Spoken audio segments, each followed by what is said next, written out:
si bien la Organización Mundial de la Salud fija un concepto en relación a lo que es la salud mental para todos los individuos, que es mantener un equilibrio entre lo físico y lo emocional, aquello que le permita sostener la vida diaria y poder lograr objetivos que promuevan, digamos, a la estabilidad emocional, al cuidado de sí y de otros.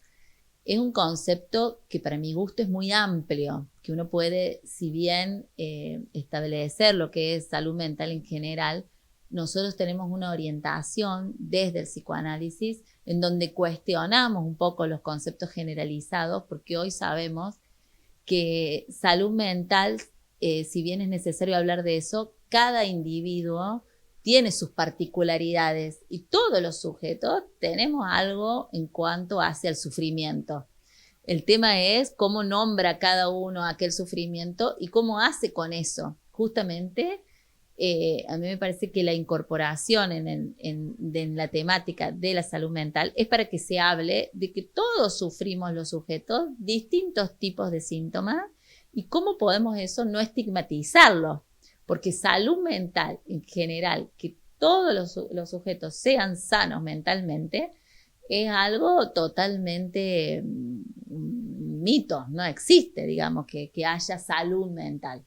Hay sí un concepto de la Organización Mundial de la Salud que promueve a que haya más salud mental, que se hable de eso, que hay distintos lemas en torno a la salud mental, pero ninguno podemos decir que somos sanos mentalmente, que no tenemos ninguna problemática. Al contrario, lo que queremos hoy es no estigmatizar el sufrimiento, y en este mundo en que hay un empuje a la felicidad y al todos felices y a compra aquí, sé feliz, poder ubicar de que todos sufrimos de algo y que está bueno darle lugar a eso.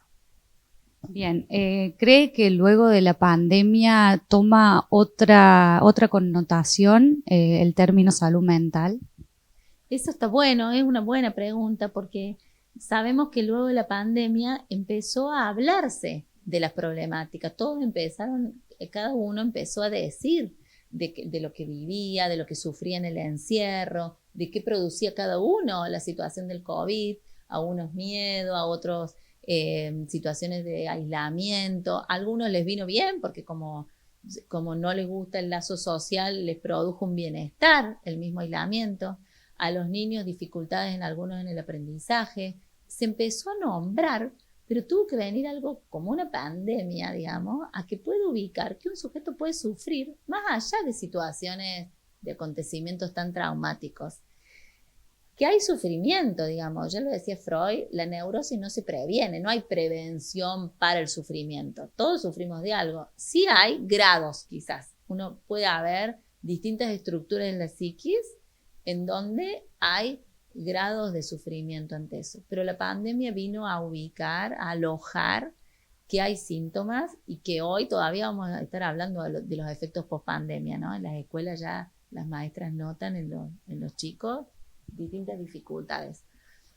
Bueno, incluso en el deporte ya se empezó a hablar, ustedes lo ven en los deportes de alto rendimiento, como los mismos deportistas empezaron a decir que bueno, que se alejan del deporte por la exigencia, que se van a análisis, que van a terapia, como que hoy empezó a darse lugar a hablarse de esto, de que también se sufre, que no es necesario solo lo físico, que uno llegue a enfermarse de cuestiones físicas, sino que tienen que ver, que van asociadas a cuestiones que hacen a lo mental.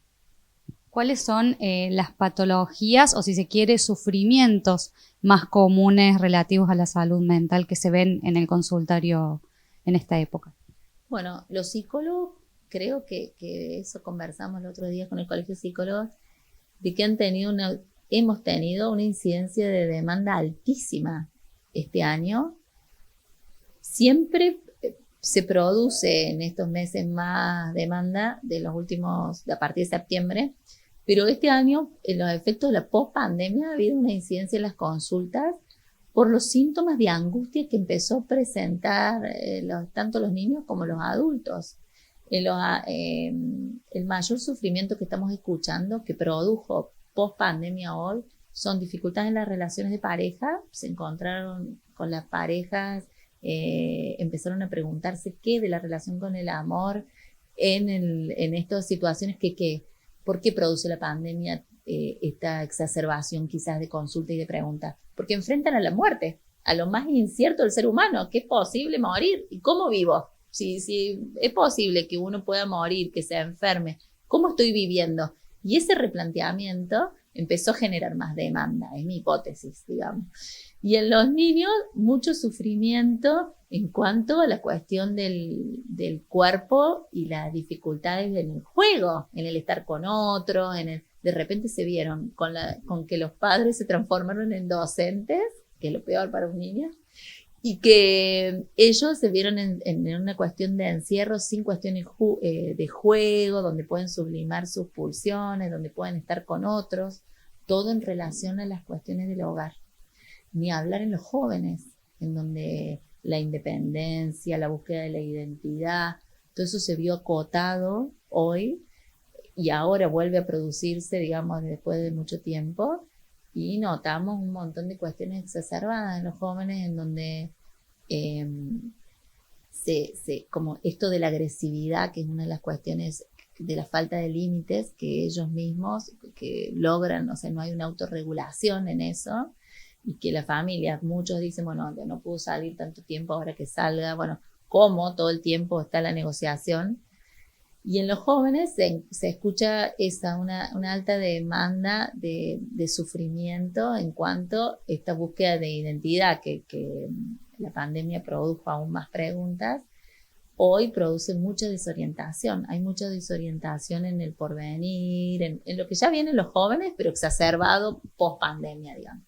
En el porvenir, en el sufrimiento en cuanto a las elecciones. Es muy difícil decidir qué hacer de la vida, porque no hay como algo que lo regule o lo determine hoy. Hay familias que hacen más pares y más de pares que de orientación. Entonces, por un lado está bueno, por otro lado produce mucha desorientación. Entonces, también en cuanto a los jóvenes y las definiciones con la sexualidad, de la sexualidad hay mucha demanda en relación a eso, en que hoy en el mundo de la diversidad, por un lado está bueno, por otro lado genera más dificultades en cuanto a la pregunta y a la orientación con respecto a eso. Y lo indudable en todas las consultas, ya sea de niños, adolescentes o adultos, la relación con el otro, el lazo con el otro. Y hoy en este acelere de la gente, produce mucha pregunta en las dificultades de encuentro.